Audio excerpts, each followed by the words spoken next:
Morning students, आज हम नई प्रश्नावली की शुरुआत करेंगे।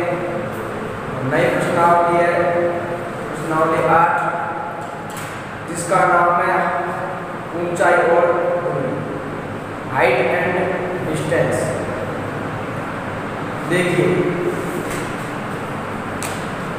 किसी भी इमारत की लंबाई, किसी भी मकान की लंबाई, किसी भी खंभे की लंबाई आदि को निकालने के लिए त्रिकोणमिति का उपयोग करते हैं, जिसमें हम प्रश्नावली 8 का उपयोग करते हैं, जिसका नाम है हाइट एंड डिस्टेंस, ऊंचाई और दूरी।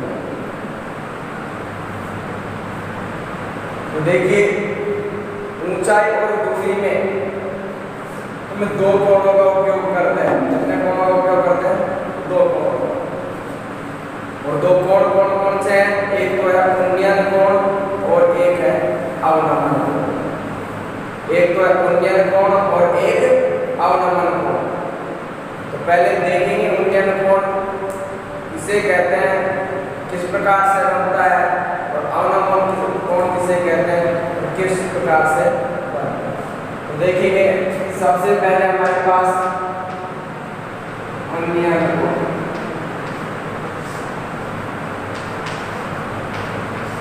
देखिए,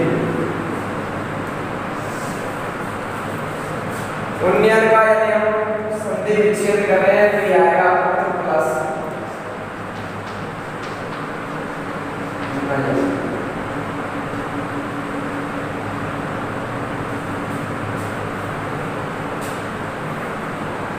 व्यंजन संधि है इसमें। देखिए,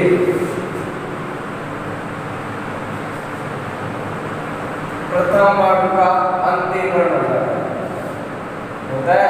संधि तो पढ़ी है मेरी क्लास में। उत का अर्थ क्या होता है? उत का मतलब होता है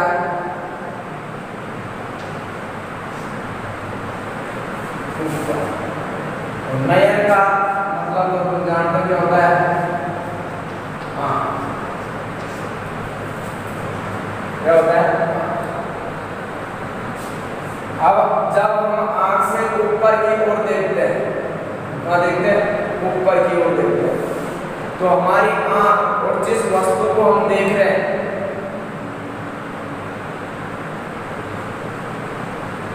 तो उस समय जो कोण पड़ेगा उसे क्या कहेंगे? उन्नयन कोण। अब इसमें दो रेखाएं और होती है, एक होती है क्षैतिज रेखा और एक दृष्टि रेखा। मान लीजिए ये पृथ्वी की सतह है, यहाँ पर कोई वस्तु है, कोई वस्तु मान लीजिए, हम यहाँ से इसको देख रहे हैं, यहाँ से देखेंगे तो यहाँ से यहाँ तक की दूरी ये होगी। ये हमारी आँख है और ये क्या है? वस्तु है। कोई भी वस्तु मान लीजिए, ये वस्तु है, तो ये हमारी क्या है? यहाँ से हम इस वस्तु को देख रहे हैं, तो ऊपर वस्तु, इस वस्तु को देखने के लिए हमें ऊपर की तरफ देखना पड़ेगा। तो इस रेखा को, कौन सी रेखा? ये हमारी आँख और वस्तु के मध्य की जो रेखा है उसको क्या बोलते हैं? दृष्टि रेखा। क्या बोलते हैं? दृष्टि रेखा। ये होती है दृष्टि। अब नीचे पृथ्वी है, पृथ्वी को बोलते हैं क्षैतिज।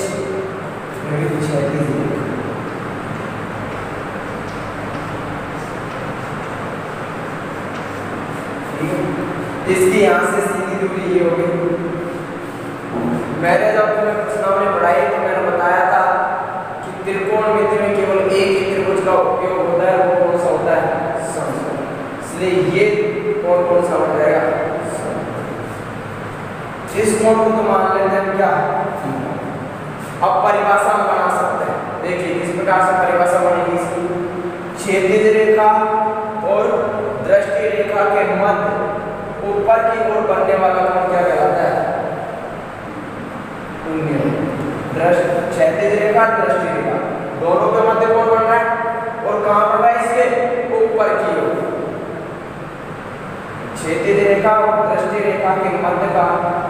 मध्य ऊपर की ओर बनने वाला कोण क्या कहलाता है? उन्नयन कोण। परिभाषा लिखें, मैं लिख सकते हैं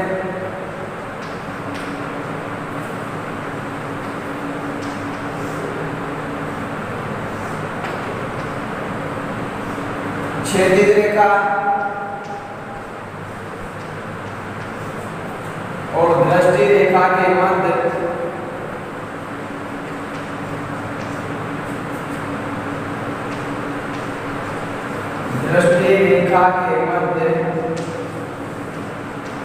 ऊपर की ओर बनने वाला कोण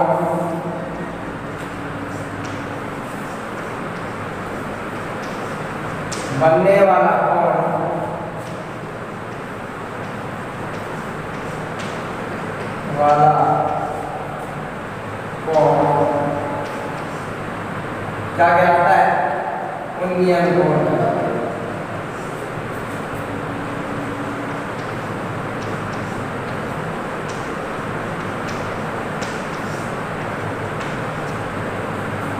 आगे बात समझ, तो परिभाषा हम समझ सकते हैं क्या होगी? याद करने की आवश्यकता है, चित्र से समझ जाइए। क्षैतिज रेखा और दृष्टि रेखा के मध्य ऊपर की ओर बनने वाला कोण क्या कहलाता है? देखिए एक बार यहाँ देखिए, मान लीजिए मैं इस पंखे को देख रहा हूँ, पंखे को देखूंगा तो ऊपर की तरफ देखूंगा, तो मेरी आंख और इस पंखे के मध्य की जो दूरी होगी इसे क्या बोलेंगे हम? दृष्टि रेखा।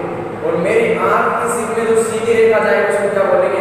क्षैतिज रेखा। क्षैतिज रेखा क्यों बोलेंगे? ये पृथ्वी के समांतर जा रही है। इसके समांतर जा रही है पृथ्वी, और पृथ्वी को हम क्या बोलते हैं? क्षैतिज।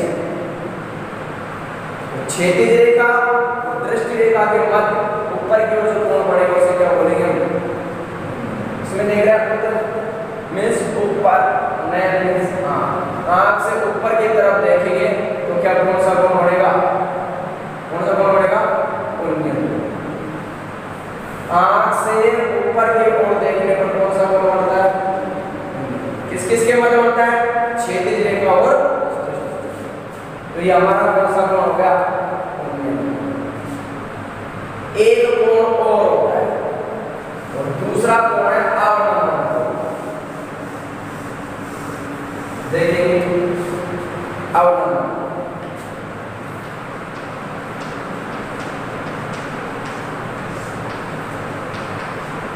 और अवनमन कोण क्या है? देखिए इसका भी संतुलन चेंज करें तो जाएगा अव प्लस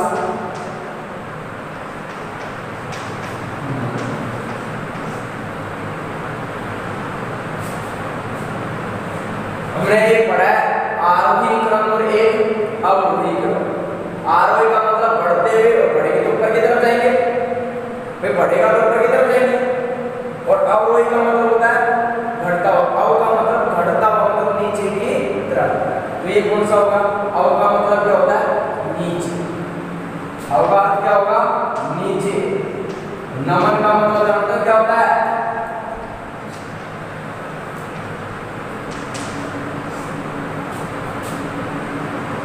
नमन का मतलब नमस्कार करना या प्रणाम करना। जब हम किसी को प्रणाम करते हैं तो नीचे की तरफ झुकते हैं, नहीं झुकते हैं? तो देखिए अब इसमें इसी से बनाएंगे नीचे की ओर। जब हम किसी वस्तु को देखते हैं किधर देखेंगे?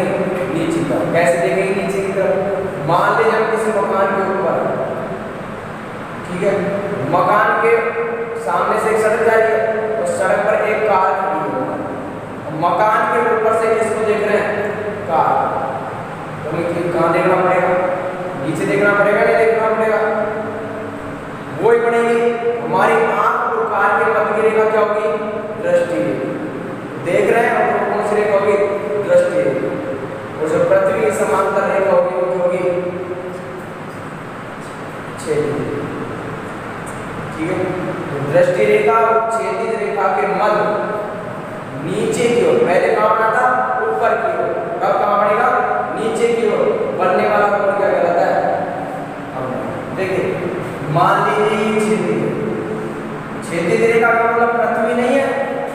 क्षैतिज रेखा मतलब पृथ्वी के समांतर रेखा। हमारे जो आंख है, आंख से पृथ्वी के समांतर जो रेखा जाएगी, मकान के ऊपर से होगी, पृथ्वी है तो पृथ्वी के ऊपर। मान लीजिए यहाँ से आप किसी वस्तु को नीचे की तरफ देख रहे हैं, यहाँ देख रहे हैं,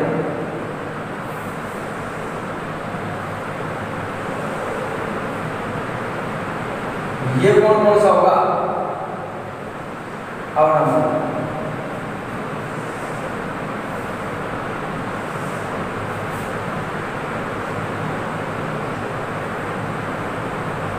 ये कौन सी रेखा होगी? क्षैतिज रेखा, पृथ्वी के समांतर है। ये कौन सी रेखा होगी? दृष्टि रेखा। तो परिभाषा को खुद बना सकते हैं, क्या होगी? क्षैतिज रेखा और दृष्टि रेखा के मध्य नीचे की ओर बनने वाला कोण क्या कहलाएगा? क्या कहलाएगा? अवनमन। परिभाषा लिख सकते हैं,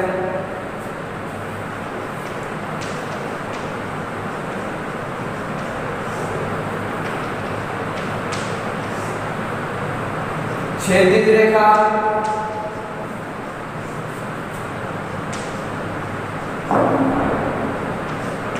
व दृष्टि रेखा के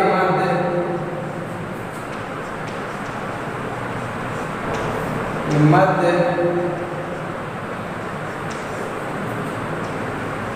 नीचे की ओर बनने वाला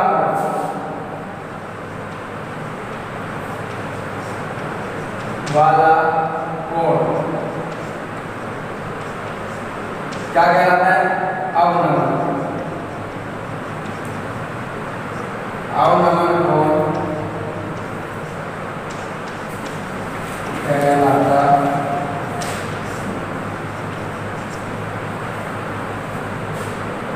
देखिए, उन्नयन कोण और अवनमन कोण सदैव बराबर होते हैं। जैसे उन्नयन कोण का अवनमन कोण बनाए तो वे हमेशा क्या होते हैं? समान। क्यों? क्योंकि वो एकांतर कोण बनाते हैं। कौन सा कोण बनाते हैं? देखिए इस प्रकार से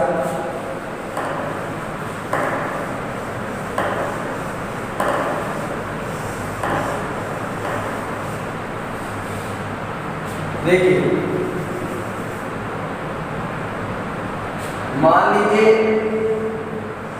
ये कौन सा कोण बना?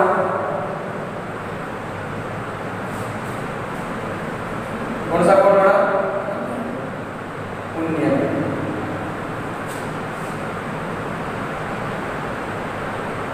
और इसी प्रकार ये कौन सा बना?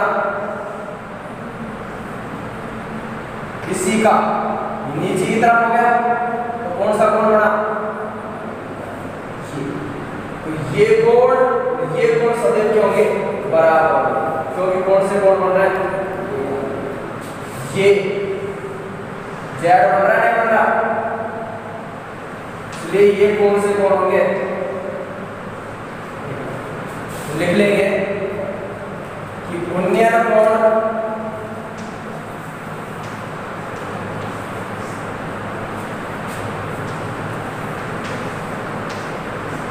वह अवनमन कोण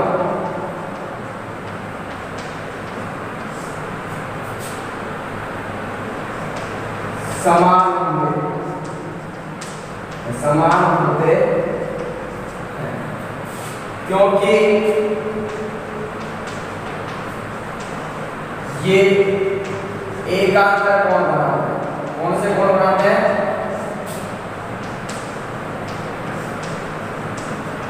अल्टरनेटिव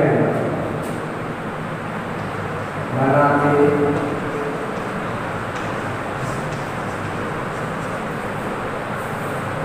देखिए,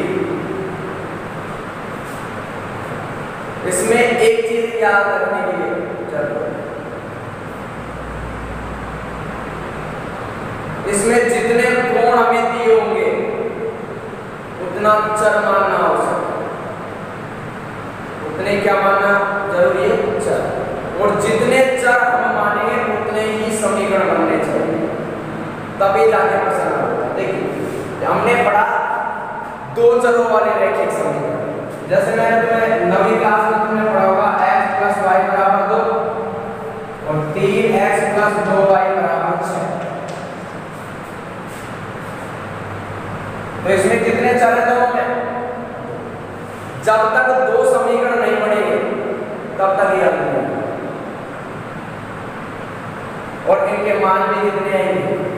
उतने आएंगे जितने क्या होते हैं अच्छा, ठीक है, तो अपने आप पता चल जाएगा करेंगे तब। अब एक चीज बोल रहे हैं इसमें, ये तुम्हारी सुविधा के लिए वैसे किताब में तो है नहीं कि जितने हम समकोण त्रिभुज बढ़ेंगे आकृति में, जितने समकोण त्रिभुज बढ़ेंगे उतने क्या मानिए अच्छा। दूसरी चीज, अगर किसी आकृति में 2 या 2 से अधिक समकोण त्रिभुज बन जाए, 2 या 2 से अधिक समकोण त्रिभुज बन जाए तो उसमें हमेशा tan थीटा का सूत्र लगेगा। हमेशा किसका सूत्र लगेगा? tan। कौन से सूत्र?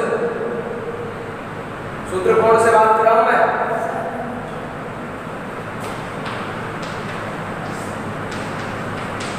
इस सूत्र की बात। ये काम है, मैंने बताया था कि हर प्रश्नावली में ये तो काम आएगा। छठी से 7वें में सारी समीकरण इसी से जाएगी।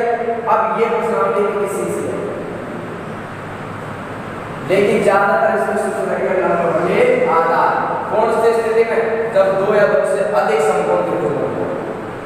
आगे बात समझ, जैसे सवाल करेंगे अच्छी तरह समझ में आएगा। देखिए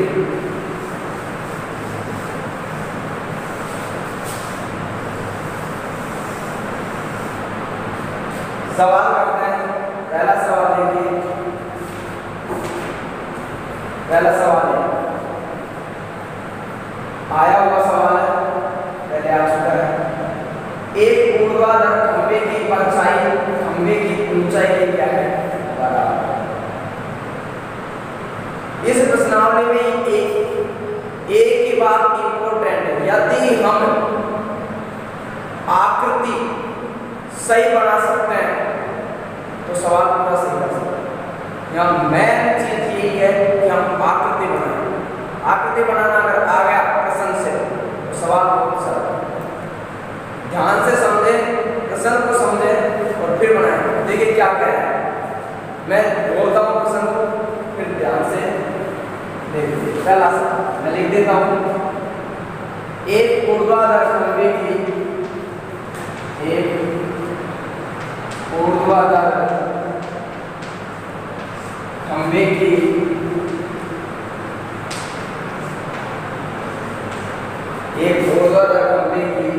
परछाई खंभे की लंबाई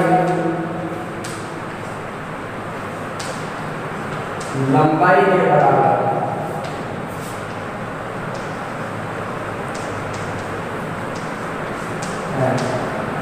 ज्ञात क्या करना है? तो सूर्य का उन्नयन कोण याद कीजिए, सूर्य का उन्नयन कोण याद कीजिए, उन्नयन कोण याद कीजिए।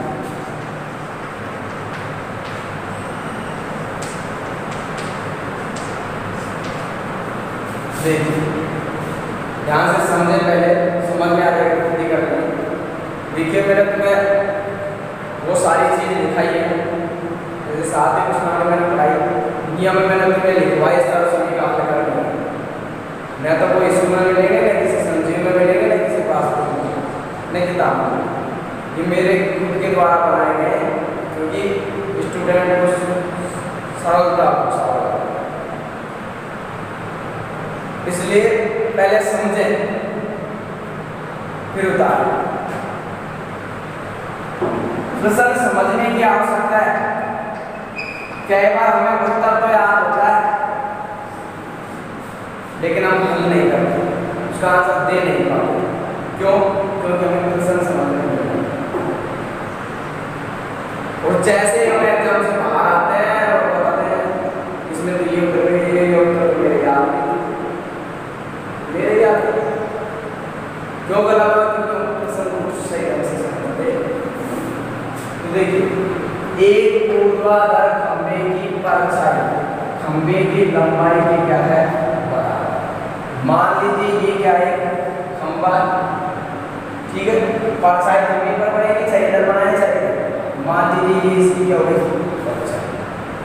खंभे की परछाई से सीधी दूरी। अब कहा क्या है इसमें? इस परछाई, ये परछाई है, खंभे की परछाई खंभे की लंबाई के बराबर। तो परछाई किसके बराबर है? लंबाई के। तो खंभे की लंबाई मान लेते हैं, क्या मान लिया हमने? h। क्या मान ली? मान लीजिए खंभे की ऊंचाई h मीटर है और ऊंचाई के बराबर ही क्या है? परछाई। तो परछाई कितनी होगी? लंबाई के बराबर। लंबाई कितनी? h। परछाई भी कितनी होगी? h। इसकी भी लंबाई कितनी होगी? बोले समझ में आया? इसमें कहा है कि एक ऊर्ध्वाधर खंभे की परछाई खंभे की लंबाई के क्या है? बराबर। ठीक है, तो हमने खंभा बनाया, उसकी परछाई बनाई, खंभे से परछाई की सीधी दूरी निकाली। अब देखिए जैसे कहा वैसे लिखेंगे। खंभे की परछाई के परछाई किसके बराबर है? लंबाई। लंबाई मान लिया हमने क्या? h। और h के बराबर क्या होगी? परछाई। परछाई का मान क्या हो गया? ये हो गया a, ये हो गया b, ये हो गया c। माना, हमने माना क्या था? खंभे की लंबाई, और खंभे की लंबाई हमने क्या मानी थी? h। ठीक है, अब परछाई कितनी होगी खंभे की? खंभे की परछाई बोलो h होगी लंबाई के बराबर। यहाँ भी क्या आएगा? देखिए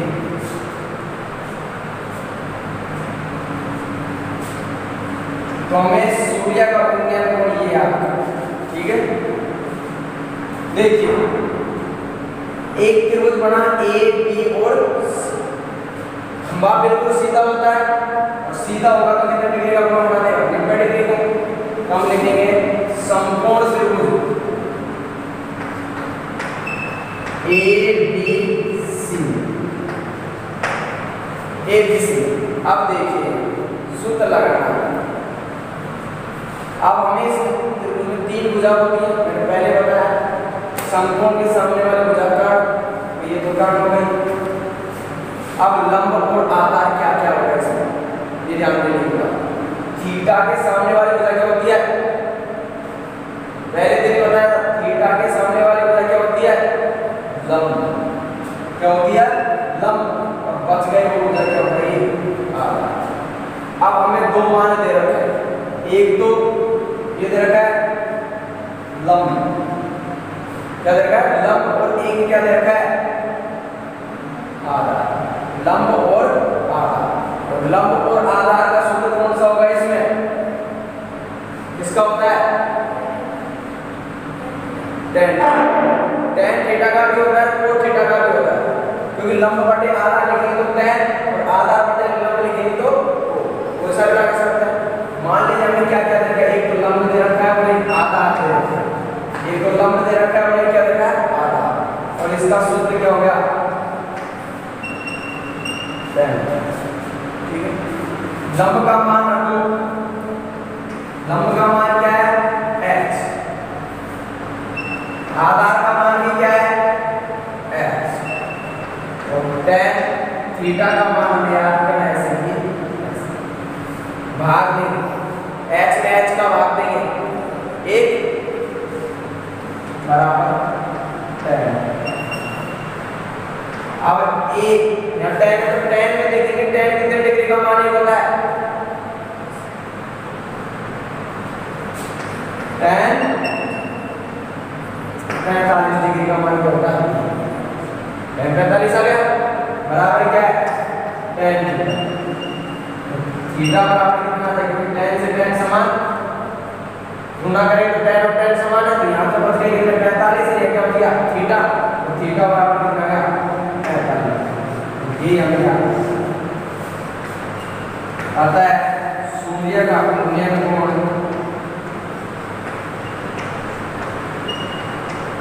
उन्नयन कोण कितना होगा 45 डिग्री। जैसे मैं लिख रहा हूं ना वैसे ही वैसे होने चाहिए। जैसे मैंने लिखा अतः, तो वहां जब हल करें तो वहां अतः भी लगा है। जैसे मैंने लिखा माना तो वो भी लिख रहे हैं। डायरेक्ट करते रहेंगे तो डायरेक्ट 3 नंबर देंगे जांच करने वाले, 3 नंबर में से 2 ही देंगे।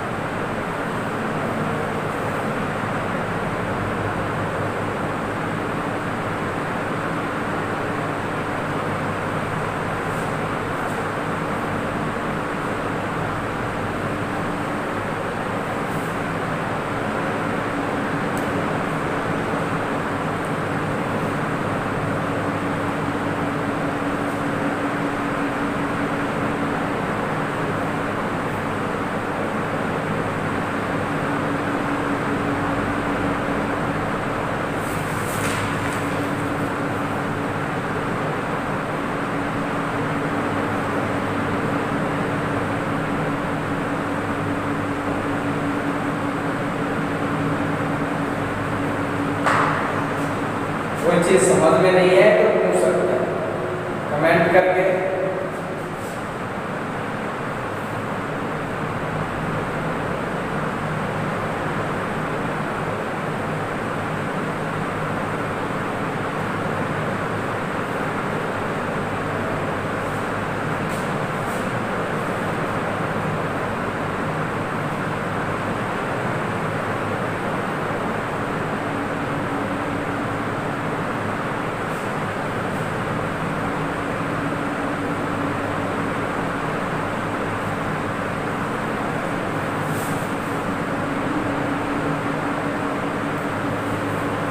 देखिए अगला प्रश्न देखेंगे।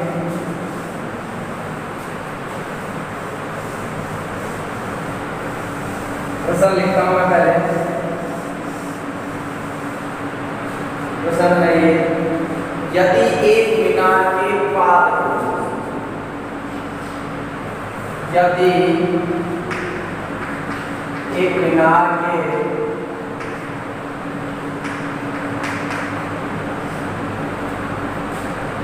के पाद बिंदु से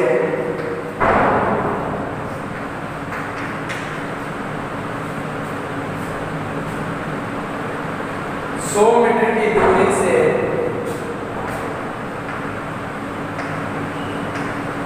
100 मीटर की दूरी से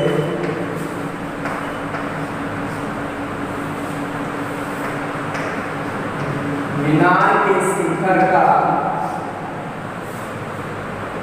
मीनार के शिखर का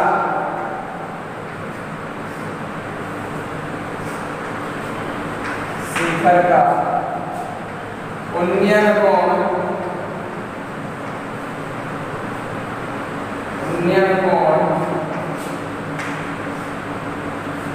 60 डिग्री को 60 डिग्री है तो मीनार की ऊंचाई याद, मीनार की ऊंचाई याद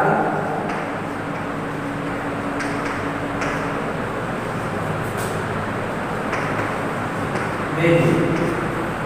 जिस चीज को हमें पूछा जाता है उसको मान लें। मानने से पहले हम पढ़ाएंगे चित्र। देखिए क्या कहता है प्रश्न, कैसे बनता है चित्र समझिए। एक मीनार के पाद बिंदु से, तो पहले तो हमें क्या दे रखा है मीनार, मीनार जमीन पर होती है। मान लीजिए ये जमीन पृथ्वी है और पृथ्वी पर ये लगी हुई है, मीनार बिल्कुल सीधी होती है। के पाद बिंदु से, इसके मीनार के पाद बिंदु से, पाद बिंदु का मतलब होता है नीचे का सिरा, पाद का मतलब होता है जड़। नीचे का पाद में पैर भी होता है, नीचे होते हैं पैर जमीन पे, नीचे वाले सिरे को क्या बोलते हैं, ठीक है, और ऊपर वाले सिरे को क्या बोलते हैं, शिखर या चोटी। तो मीनार के पाद बिंदु से, मीनार ये है तो मीनार का पाद बिंदु ये होगा या नहीं होगा, नीचे वाला से 100 मीटर की दूरी, यहाँ तक पढ़ लिया पहले पढ़ा यहाँ पर, एक मीनार के पाद बिंदु से, पहले मीनार नहीं, मीनार के पाद बिंदु से यहाँ से 100 मीटर की दूरी से, कितने मीटर की दूरी है यहाँ से 100 मीटर, बोले समझ में आया? मीनार के पाद बिंदु से कितनी दूरी, 100 मीटर की दूरी से मीनार के शिखर का उन्नयन कोण, मीनार का शिखर क्या होगा, ये यहाँ से इस मीनार के शिखर का उन्नयन कोण, और उन्नयन कोण कहाँ बढ़ेगा, ऊपर की तरफ, यहाँ बढ़ेगा, कितना है 60 डिग्री, ये पूछा है। अब पूछा ये तो दे रखा, पूछा क्या है, मीनार की ऊंचाई याद कीजिए, जिस चीज को हमसे पूछा जाता है उसको हम मान लेते हैं, हमसे ऊंचाई पूछी, हमने ऊंचाई क्या मान ली, जरूरी नहीं है कि h की माने x y z a b c जो भी आप अच्छा लगे मान सकते हैं, लेकिन मैं h इसलिए मानता हूं क्योंकि ऊंचाई को हम क्या लिखते हैं, हाइट का प्रथम अक्षर क्या होता है h, इसलिए पहले क्या मान लेते हैं, क्या माना हमने, माना मीनार की ऊंचाई, मीनार की ऊंचाई, मीनार की ऊंचाई क्या मान लिया हमने h, बोले समझ में आ गया? अब समकोण त्रिभुज को लेंगे, समकोण त्रिभुज कौन सा, ए बी और सी, देखिए कोण के सामने वाली भुजा लंब, समकोण और समकोण के सामने वाली भुजा कर्ण, जो भुजा बच गई वो क्या होगी, ये समझ में आ गया? कोण के सामने वाली भुजा लंब, समकोण के सामने वाली भुजा कर्ण, शेष बची भुजा आधा। अब हमें दो मान दे रहे हैं, क्या क्या दे रहे हैं, एक तो लंब और एक आधा, यानी लंब बटे आधा, और लंब बटे आधा सूत्र किसका होता है, tan थीटा का। लंब का मान क्या दे रखा है, लंब का मान दे रखा है क्या, h, आधार का मान क्या दे रखा है 100, बराबर tan और थीटा, थीटा का मान कितना दे रखा है 60, कितना दे रखा है 60, h बटे 100 और tan 60 का मान याद होना चाहिए, अंडर रूट 7 बटे में 1, वज्र गुणा करेंगे तो h को 1 से h और 100 को अंडर रूट 3 से 100 अंडर रूट 3, क्या किया था हमने, वज्र, तो h का मान क्या आ गया 100 अंडर रूट 3 मीटर। उत्तर यहाँ भी हो सकता है, आगे भी हम निकाल सकते हैं, क्योंकि मैं यहाँ लिखता हूँ दो चीजें होती हैं, एक तो अंडर रूट 2 काम आता है और एक काम आता है अंडर रूट 3। अंडर रूट 2 का मान 1.414, अंडर रूट 3 का मान 1.713, क्योंकि गणित में पॉइंट के बाद संख्याओं को अलग अलग बोला जाता है, यानी 1.732 हिंदी बोल सकते हैं। यहाँ क्या कहते हैं, अंडर रूट 3 का मान 1.713,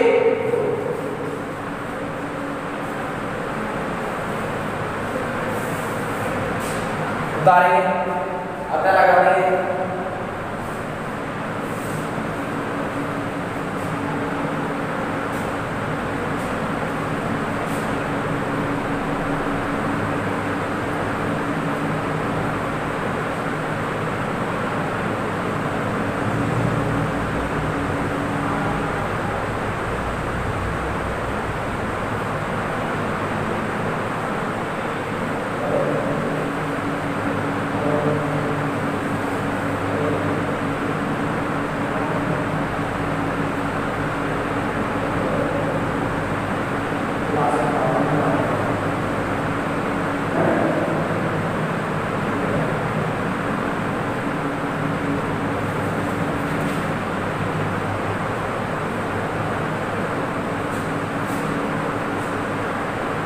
अतः लगा के लिख सकते हैं, अतः मीनार की ऊंचाई,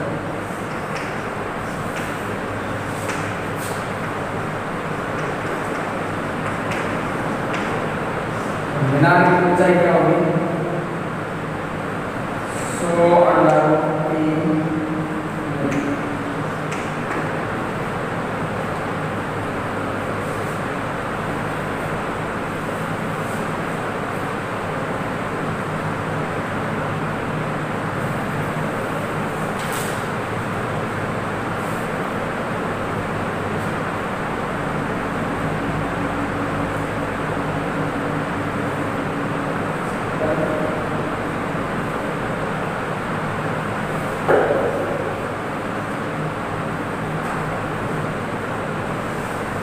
अगला प्रश्न देखिए, बस यहाँ पर चित्र समझने की आवश्यकता है। चित्र अगर समझ में आ गया हम बना सकते हैं, चित्र पसंद पढ़ के सवाल को हम कर भी सकते हैं। एक प्रश्न आता है ऐसे 3 नंबर, कभी कभार ऐसे 2 प्रश्न भी दे देते हैं, एक नंबर का भी, ज्यादातर यहाँ से एक प्रश्न जरूर आता है 3 नंबर का। सड़क सुरक्षा में भी इसका उपयोग किया गया है, इसलिए एक प्रश्न वहां से बनता है और उसकी जगह इसमें से फिर बात की, लेकिन इसमें से एक प्रश्न जरूर आता है 3 नंबर।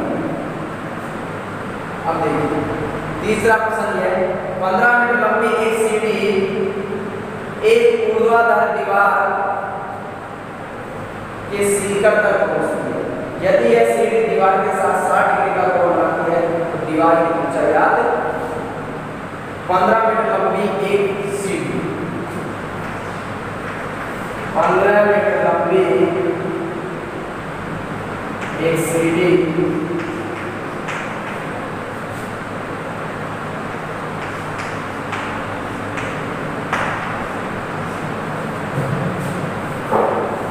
एक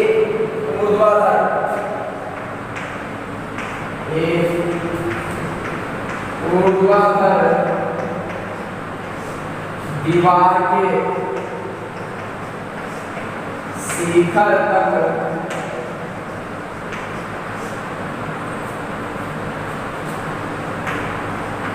पहुंचती है।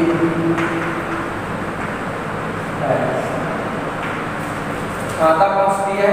दीवार के शिखर। यह सीढ़ी दीवार के साथ, यह सीढ़ी दीवार के साथ 60 डिग्री का कोण बनाती है।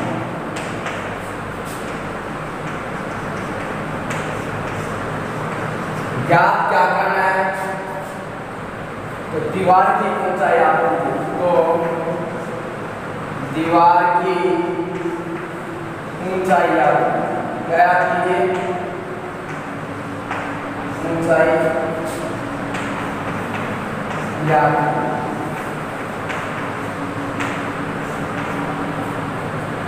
देखिए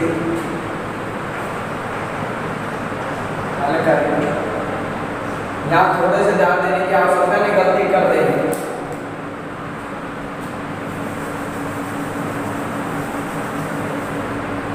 देखिए 15 मीटर लंबी एक सीढ़ी एक ऊर्ध्वाधर दीवार के शिखर तक पहुंचती है। तो सीढ़ी कैसे लगाते हैं? तिरछी लगाते हैं। मान लीजिए ये दीवार है तो सीढ़ी इस प्रकार लगेगी या नहीं लगेगी? उसी प्रकार लगती है। कहाँ तक पहुंचती है? दीवार के शिखर तक। शिखर का मतलब ऊपर से ये हो गई पृथ्वी, क्षैतिज पर दीवार बनी है और क्षैतिज से ये सीढ़ी लगी हुई है और सीढ़ी की लंबाई कितनी है? 15 मीटर, जो कहाँ तक पहुंचती है? दीवार के शिखर। अब पढ़ने की आवश्यकता है, यह सीढ़ी दीवार के साथ 60 डिग्री का कोण बनाते हैं। कोण कहाँ पड़ेगा? यहाँ ये गलती कर क्या कहा है? प्रश्न को ध्यान से पढ़िए। यह सीढ़ी दीवार के साथ, सीढ़ी और दीवार के मध्य कोण बनेगा? दीवार तो है ये, सीडी है ये, तो कोण बनेगा ये। समझ में आ गया? गलती क्या करते हैं, जल्दीबाजी में प्रश्न को ढंग से पढ़ते नहीं है और कोण बना देते हैं यहाँ। तो चेंज हो गई। मान ले उत्तर भी वही आ जाए तब भी गलत माना जाएगा। कोण कहाँ बनना चाहिए, जैसा प्रश्न में कहा गया है, सीडी दीवार के साथ, सीडी ये दीवार ये, इनके दोनों के साथ कोण बनेगा कितना होगा, 60 डिग्री। अब पूछा क्या है, दीवार की ऊंचाई, और मैंने बताया जिस चीज को पूछा जाता है उसको क्या कर लेते हैं, मान लेते हैं। इसकी ऊंचाई मैंने क्या मान ली, ये ए, ये बी और ये माना दीवार की ऊंचाई। किसकी ऊंचाई, दीवार की। तो दीवार की ऊंचाई बेटा हमने क्या मान ली, h। क्या मान ली, h। अब देखेंगे हमें क्या क्या दे रखा है, पता करेंगे। तो समकोण, ये समकोण के सामने वाली भुजा कर्ण, कोण, कोण के सामने वाली भुजा लंब। ये बच गई, ये क्या हो गई, होने पहले की तरह कहीं ये लंब मान ले लिया, कोण के सामने वाले भुजा लंब। अगर इसको मानते हैं कोण, तो लंब ये होती है नहीं होती, तो गलत आते। तो अब सूत्र किसका लगेगा, हमारे पास दो मान कौन से देंगे, एक तो आधा और एक कर्ण, और सूत्र हो गया, पहले लिखेंगे समकोण त्रिभुज कौन सा, A B C. A B सी, देखिए कौन सा हो गया, ध्यान दें, एक तो आधार और एक कर्ण। ये हो गया आधार बटे कर्ण, सूत्र किसका होता है, साइन कोस। उसका होता है कोस। अब आधार का मान रख दीजिए, बोलो आधार का मान x, कर्ण का मान 1 बराबर कोस थीटा, थीटा का मान 60 डिग्री। h बटे 15 और कोस 60 का मान क्या होता है, 1 बटे 2। ये होता है वज्र गुणा करेंगे, क्या आएगा 2h बराबर 15 और h का मान निकालेंगे, क्या आएगा 15 बटे 2। आंसर यही निकलेगा। क्या किया हमने यहाँ, वज्र बोले, समझ में आया? गुणा करेंगे 2h हो जाएगा 15, 1 का 15, h का मान निकालें, गुणा वाली संख्या में हो जाएगी बटे में आता है। दीवार की ऊंचाई, दीवार की ऊंचाई आई क्या बेटा हमारे पास 15 बटे 2।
देखिए अगला प्रश्न देखेंगे।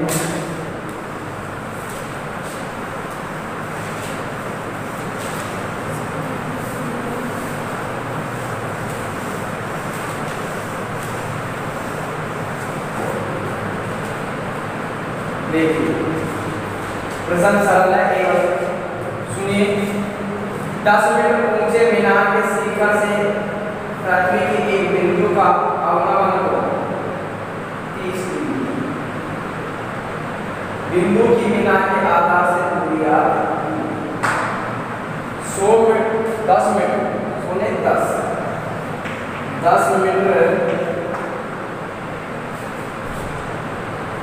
ऊंची मीनार के शिखर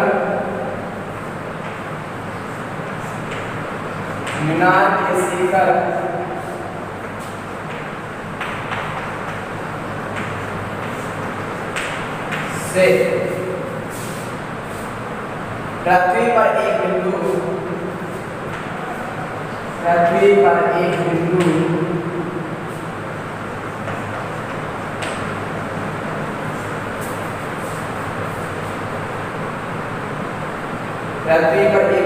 का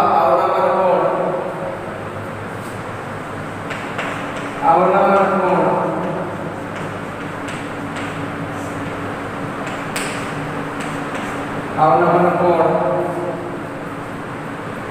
30 डिग्री है। मीनार की ऊंचाई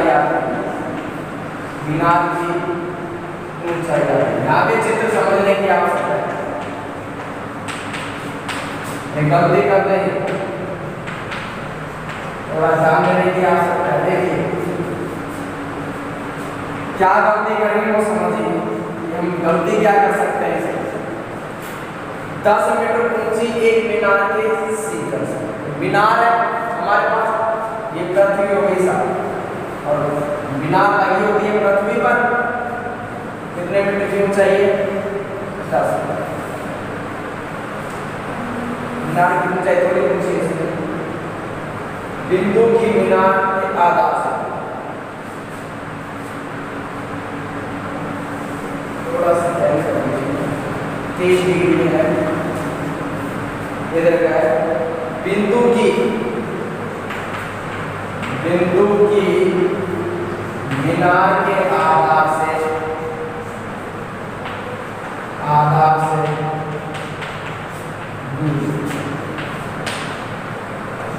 या देखिए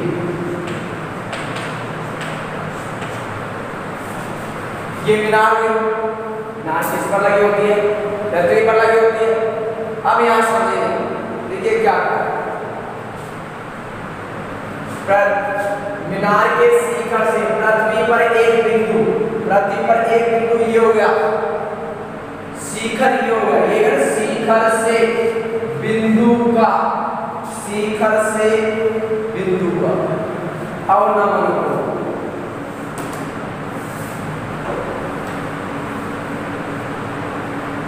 ये कोण ये नहीं बोला, अवनमन कोण कहां बनता है, नीचे की ओर, ये क्षैतिज रेखा हो गई,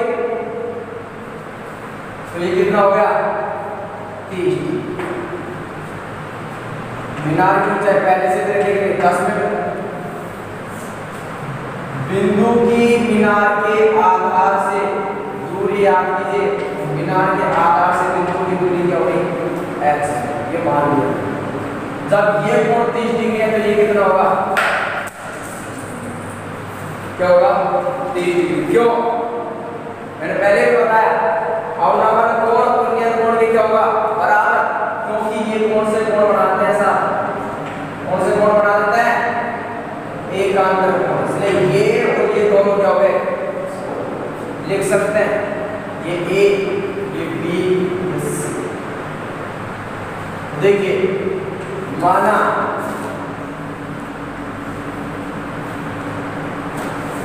बिंदु की मीनार के आधार से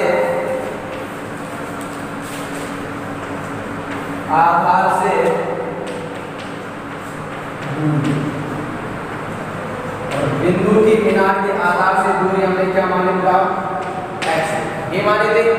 देखिए कोण के सामने वाली भुजा लंब, समकोण के सामने वाली भुजा कर्ण, बच गई भुजा आधार। तो समकोण त्रिभुज कौन सा? A B C. और क्या क्या दे रखा है? एक तो लंब और एक आधार। लिख सकते हैं लंब बटे आधार।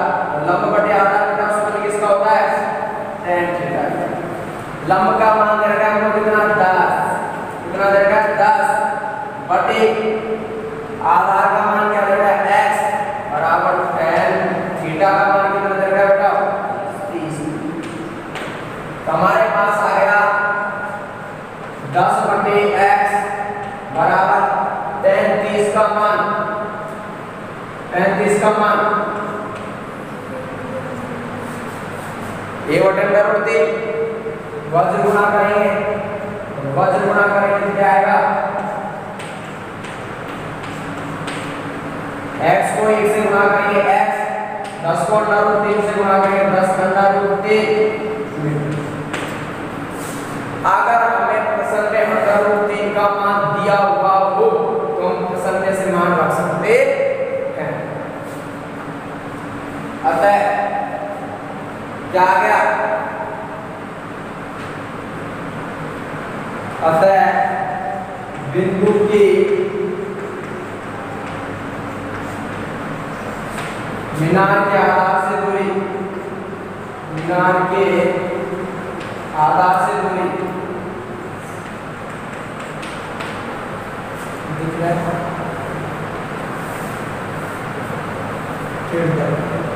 पूरा आधार से दूरी कितनी आ गई? 10√3।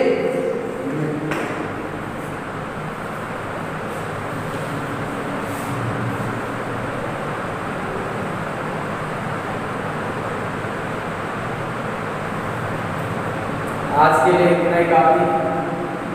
आगे की चर्चा करेंगे कल।